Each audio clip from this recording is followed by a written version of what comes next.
Alléluia. Je pense que nous allons commencer maintenant ensemble.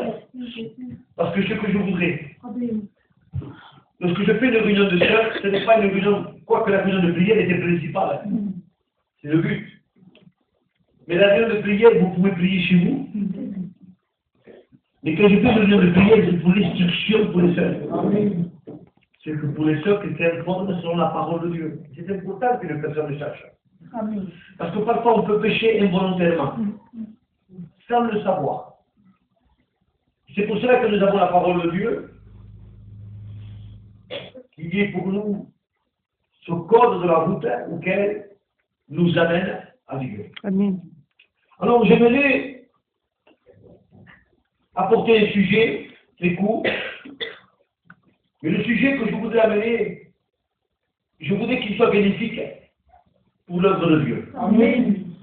Alléluia. Amen. Je voudrais qu'il soit bénéfique. Pourquoi bénéfique?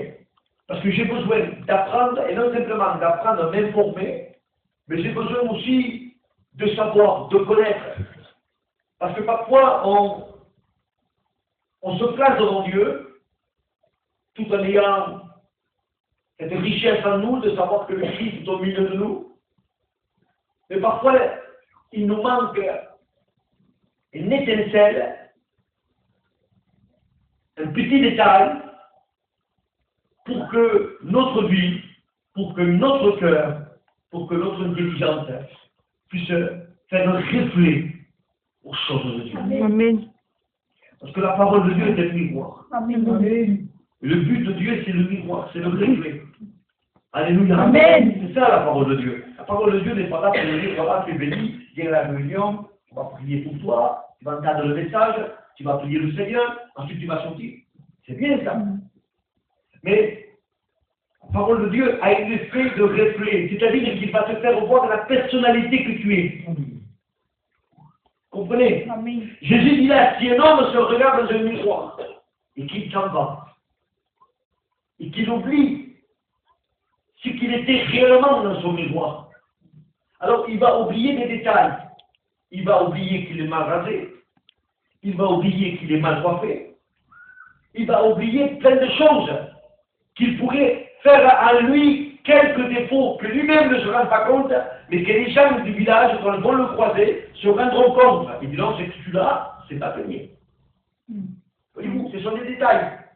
Cette personne, le République quand même bien se raser, il est mal rasé. Donc, c'est des détails.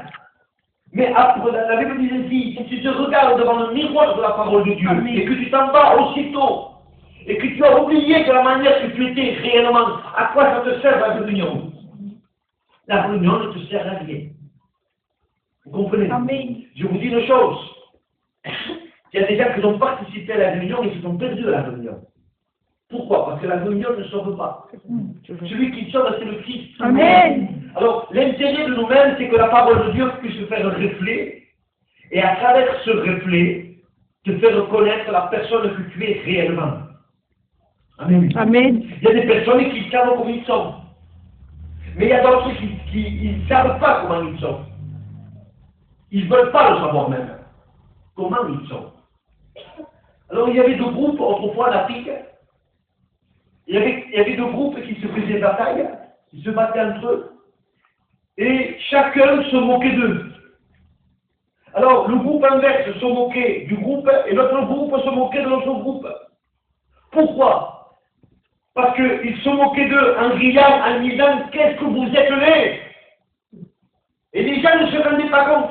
Il y a des jours, un évangéliste est allé là-bas, et il a vu le problème qu'il y avait. Il voulait prêcher, mais il y avait toujours conflit. Les gens se disputaient. Et ensuite, un pasteur a pris deux miroirs.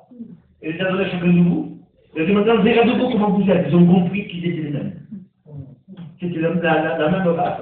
c'était la même personne, c'était le même, je dirais, groupe, la même famille. Alors ils se moquaient de l'autre, mais faute de miroir, les gens ne se rendaient pas compte comment ils étaient réellement. Mais ce soir, il faut que le miroir de la parole puisse faire refléter dans ton cœur. J'aimerais apporter un sujet, le sujet de la persévérance.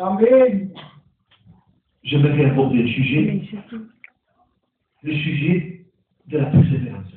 Alors je vais poser quelques questions au milieu de vous. Quelle personne pourrait me dire ce soir? Et j'aimerais que nous soyons dans toute la liberté. Amen. Qu'est-ce que c'est pour vous la persévérance? Qu'est-ce que c'est pour vous? De la persévérance. Qu'est-ce que c'est pour vous? La persévérance, qu'est-ce que c'est? D'avancer, le Dieu. Qu'est-ce que c'est pour vous la persévérance? Qu'est-ce qui a dit évoluer? Qu'est-ce que c'est pour d'autres la persévérance?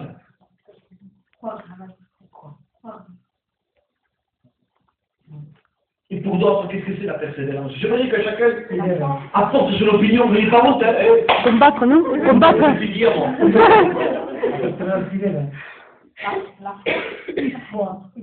Ouais. Combattre, non? Et Colette, qu'est-ce que c'est la persévérance pour toi?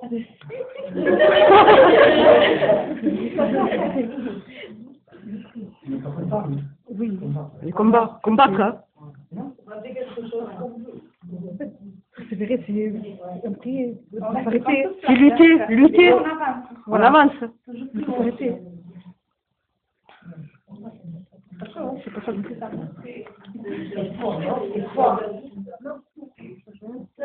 Alors, la persévérance, j'ai entendu évoluer, croire, avancer, fidélité, des agréables. C'est ça, pour moi, c'est ça la persévérance. La persévérance, c'est avancer, c'est évoluer, c'est tenir devant Dieu, grandir avec les choses de Dieu.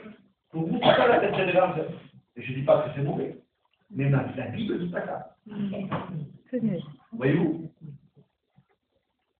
Le mot définition de la persévérance, la première des choses qui arrive, c'est le mot courage. C'est ça la persévérance. Être courageux dans le combat. Un combat de boxe dure 12 jours. Et celui qui combat son adversaire parce qu'il persévère, il veut gagner la médaille. Mais la persévérance va durer 12 jours. Et à chaque jour, ça dure 5 minutes. Donc la persévérance, elle est là, mais aussi il faut le courage de se tenir devant l'ennemi. Donc il n'y a pas, si la persévérance ne produit pas le courage, la persévérance jamais ne se fera. Jamais. Jamais la persévérance ne peut se faire s'il n'y a pas le mot courage. C'est le courage de te tenir devant tes problèmes qu'il fera de toi quelqu'un qui va persévérer dans les choses de Dieu. Amen. On peut dire au Seigneur, donne-moi la persévérance. Je suis dans un combat.